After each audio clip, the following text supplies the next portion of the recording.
đây chỉ happy birthday à bật lôi mẹ về happy chạy tên nó lại như nó lại như thon rồi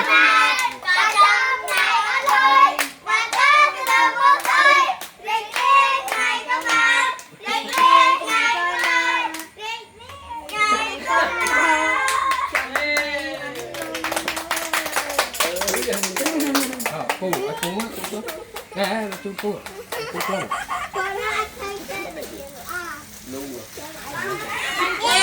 tiền đây tiền đây tiền đây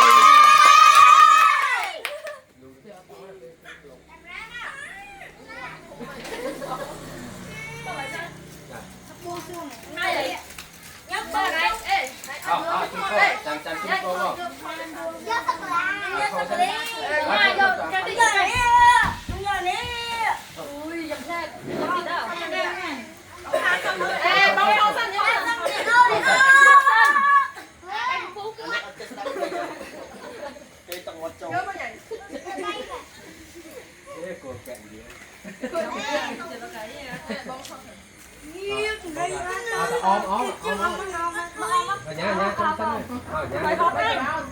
cái đó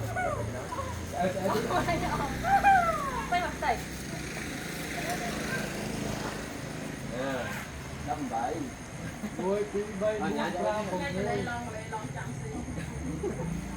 thôi tí má nó tròn rồi luôn đấy bơ hạt tròn không là bơ khang thôi style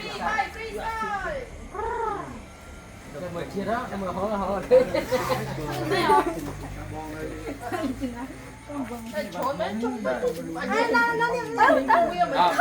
cha coach mui ghế ấn cha coach mui ghế cha coach mui ghế rồi mời cầm ra vui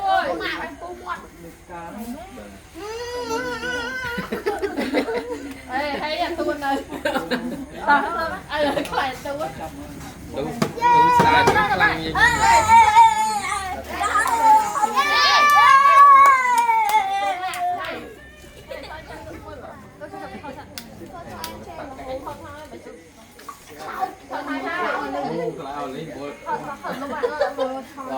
birthday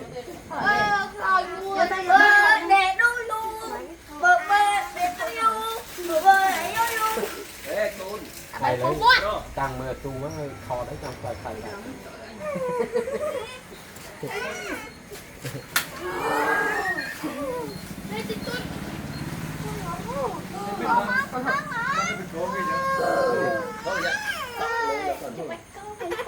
Nè chặt con nó lên chặt con chụp ảnh chặt tình má ơi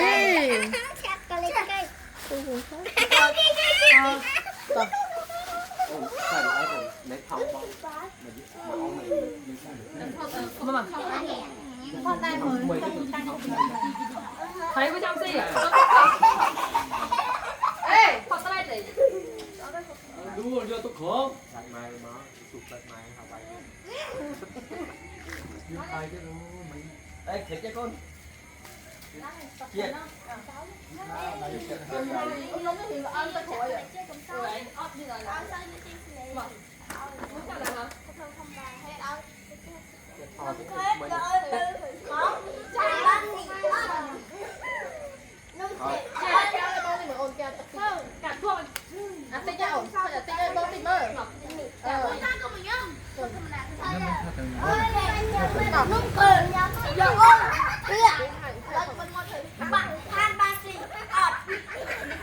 Ê, tôi sắp bông đấy. Cắn đi. Tắm một tham một chút à đúng được khoảng 7 phút Nên nó hôi ra. Ô mẹ, đâu rồi? Mà bỏ.